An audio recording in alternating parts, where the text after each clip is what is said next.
On parle toujours de l'importance du color grading dans la vidéo, mais avant de s'attaquer à cette partie-là, est-ce que vous avez vérifié vos couleurs? Et pour ça, on va s'aider de la roue colorimétrique. Et elle se compose de 3 niveaux. En première partie, on a le triangle central qui contient les 3 couleurs primaires, le bleu, le rouge et le jaune. Les triangles secondaires qui sont composés suite au mélange de couleurs des couleurs primaires, admettons le bleu et le rouge qui donnent du violet. Et on termine avec le cercle chromatique où l'on retrouve les dérivés de couleurs, ce qui apporte un aspect doux et harmonieux. Et le petit bonus, c'est les couleurs complémentaires qui se trouvent l'une en face de l'autre et qui permettent ensemble de faire un super contraste, comme dans cette vidéo où vous voyez actuellement du orange et du bleu.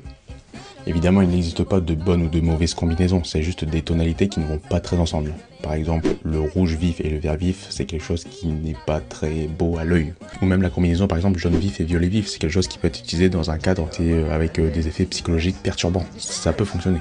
Et après, on a les mélanges de couleurs qui sont harmonieuses. Par exemple, si on prend le rouge, rose et orange, qui sont extrêmement bien représentés dans le clip de The Her de Spike Jonze, la publicité d'Apple, tout simplement, on peut voir que la gestion des couleurs est superbe. Surtout n'oubliez pas, le choix de mauvaises associations n'est pas une erreur si ça sert le récit. Maintenant vous avez tout sur les couleurs, si t'as apprécié n'hésite pas à liker et à t'abonner, et je te dis à la prochaine. Salut!